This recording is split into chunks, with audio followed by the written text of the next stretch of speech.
আমি আমার স্ত্রী নীলাকে সন্দেহ করি, কিন্তু কোনো প্রমাণ পাচ্ছি না। তাই বাসায় সিসি ক্যামেরা লাগিয়েছি। ব্যাপারটা শুনতে অদ্ভুত লাগছে, কিন্তু তাও আমাকে পরিবারের জন্য এইটা করতে হচ্ছে। নীলাদ্রিকে আমি ভালোবেসেই বিয়ে করেছি। 3 বছর প্রেম করে অনেক যুদ্ধ শেষে বিয়ে।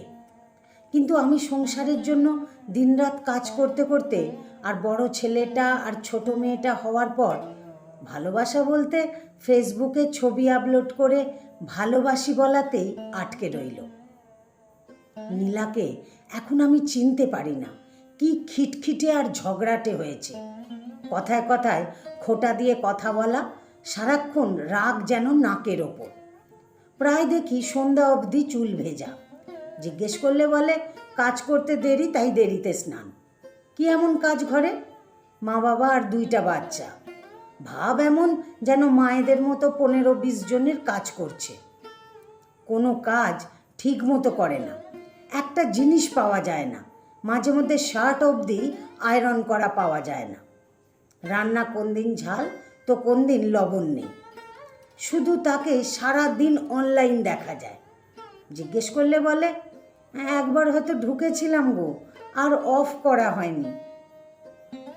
তাই আমার সন্দেহ লাগে। তাই কাল চুপি চুপি সারা ঘরে ক্যামেরা লাগিয়েছি। অফিস থেকে বসে দেখব।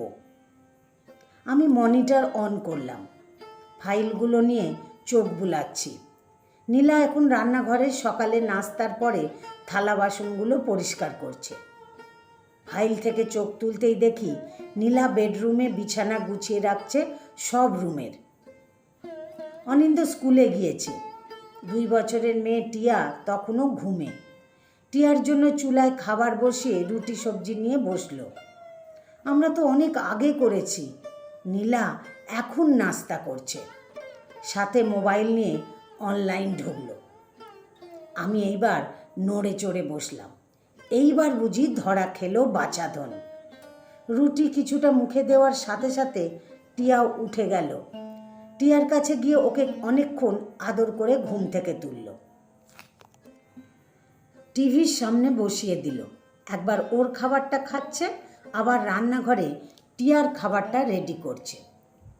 টিয়াকে খাওয়াতে নিল। টিভি দেখছে, দৌড়াচ্ছে, কত কিছু করছে, কিন্তু তখনও অনলাইন দেখাচ্ছে নীলাকে। কিন্তু ও বাচ্চার পেছনে ছুটছে।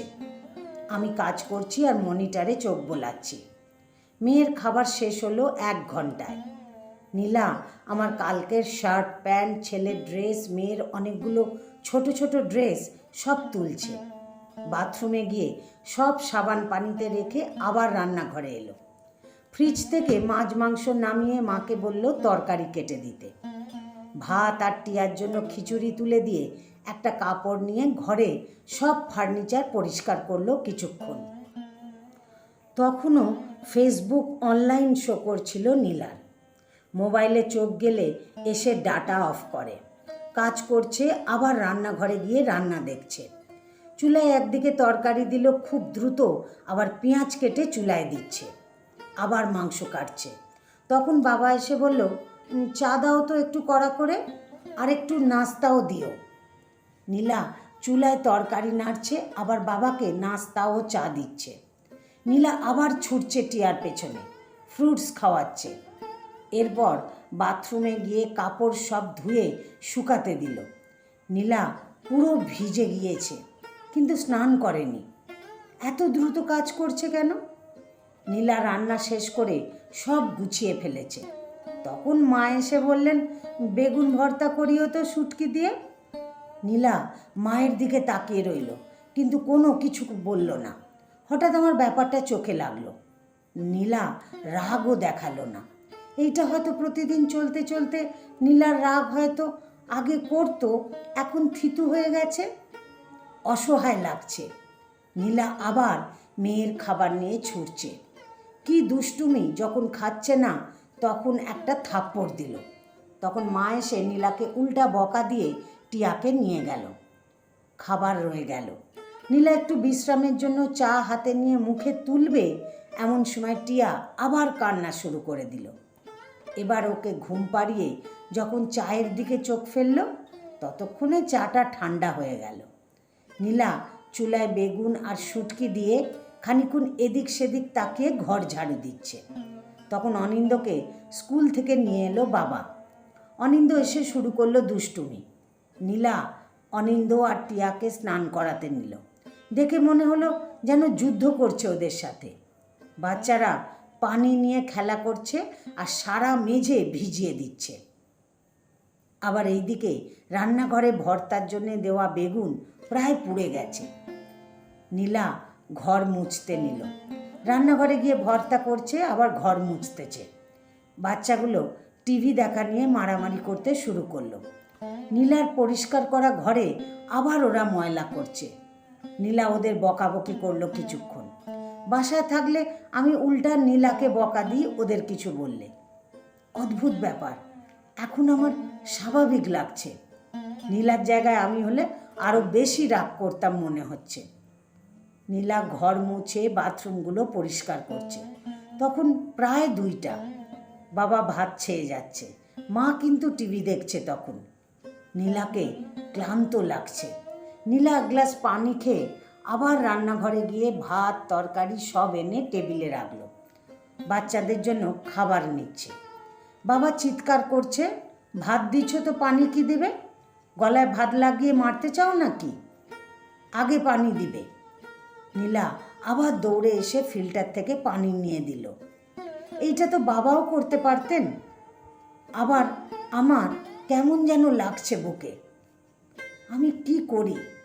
ওকে অযথা সন্দেহ করে অনেক দিন তার সাথে খারাপ ব্যবহার করেছি। এই কাজটা ঠিক করিনি। নীলা টিয়াকে খাওয়াচ্ছে। অনিন্দকে বাবা মায়ের সাথে খেতে দিলেও ও খাচ্ছে না। নীলা টিয়াকে চেপে ধরে কোনো মতে কার্টুন দেখিয়ে খাওয়াচ্ছে। আবার অনিন্দকে খাটের ওপর থেকে ব্যালকানি থেকে ধরে এনে পিঠে একটা দিয়ে ভাত খাওয়াচ্ছে। বাচ্চারা যখন খাচ্ছে না, নীলা অসহায় ভঙ্গিতে তাকিয়ে আছে, কারোর দিকেই না। কিন্তু নীলা বিরক্তও না, রাগেও না। কেমন যেন একটা চাউনিতে চেয়ে আছে ওদের দিকে। নীলা এখনো কিছু খায়নি, তাও বাচ্চাদের পিছনে ছুটছে। তখন মা বাবা নীলাকে আবার বকাবকি করছেন। মাছের ঝাল বেশি হয়েছে, ভাত আর একটু ফোটাতে পারো না? শক্ত থেকে যায় কেন? বেগুন ভর্তায় তো লবণের ছিটে ফোটার দাও নাই। সারাদিন কোনো কাজ নাই, টিভি দেখো, মোবাইল চালাও, আর 2টা রান্না, আর কি? খাবার সময় যদি ঠিকমতো খেতে না পারি কেমন লাগে? নীলাকে চরম বিরক্ত দেখাচ্ছে, কিন্তু কিছু বলছে না।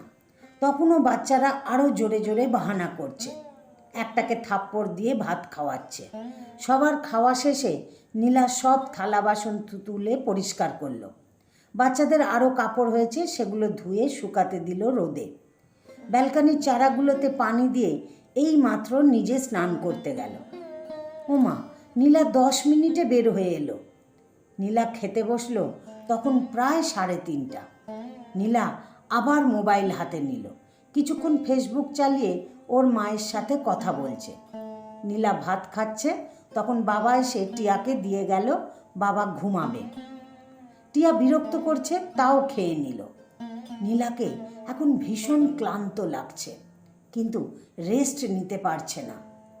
টিয়া ঘুমাচ্ছে না। টিয়া ঘুমালো 5টার দিকে। অনিন্দ এই দিকে তখন কি যেন একটা ভেঙে ফেলেছে। ওটা পরিষ্কার করে আবার শুয়ে পড়ল। 5:30টায় বাবা আবার চা চাইছে। মা চিৎকার করছে, এতক্ষণ কিসের ঘুম? ঘরের বউ এতক্ষণ ঘুমালে ঘর তো লক্ষ্মী ছাড়া হবে। নীলা উঠতে পারছে না, পা রাখতে পারছে না, তাও উঠে আবার ঘর ঝাড়ু দিচ্ছে। বাবাকে চা দিল, সবার জন্য নুডলস বানিয়ে আমার জন্য কিছুটা রেখে দিল। অনিন্দকে পড়াতে বসেছে আর বারবার বাইরের দিকে তাকাচ্ছে, হয়তো সে আমার আসার অপেক্ষা করছে। তখন আমার বুকটা আবার থম দিয়ে উঠল। অফিস থেকে বের হওয়ার আগে দেখলাম শার্ট আয়রন করছে, তারপর শুয়ে আছে, কোমর ধরেছে ওর। বাসায় ফিরে এলাম।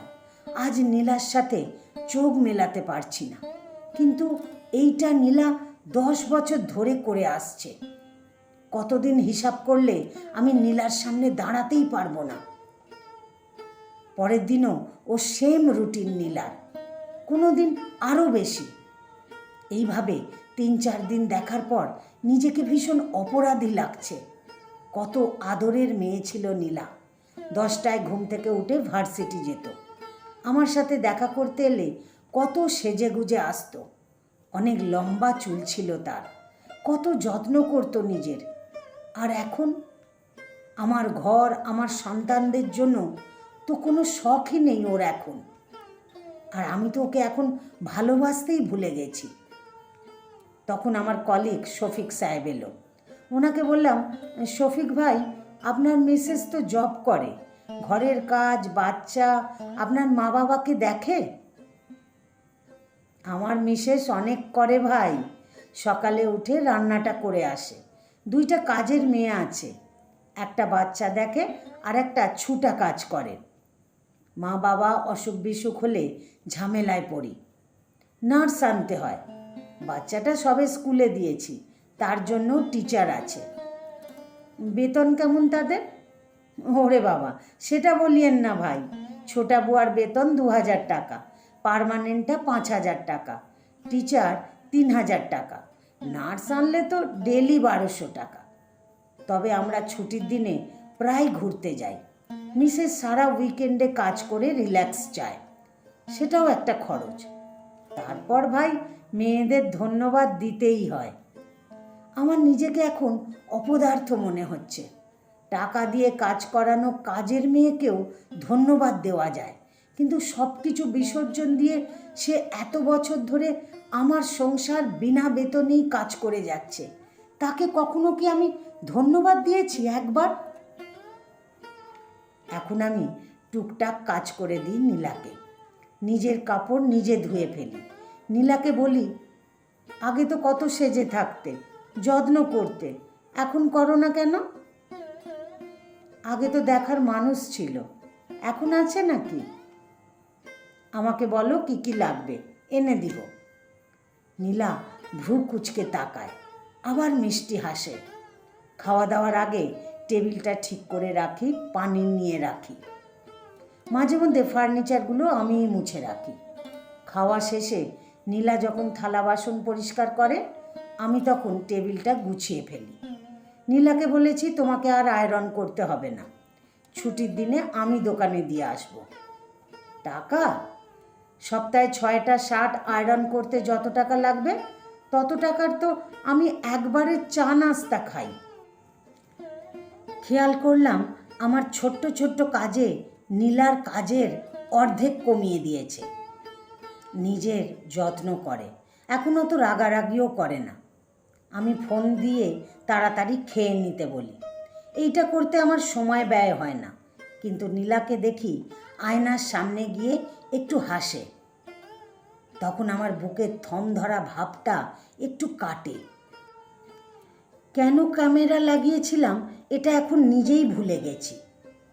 এত কিছুর মধ্যে আমি নীলাকে কত সময় দিয়েছি। যা সন্দেহ করেছি তা যদি ঠিকও হতো, দোষটা কি আমার হতো না?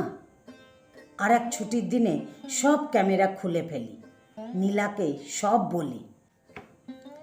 নীলা বলে, কি পেলে তো?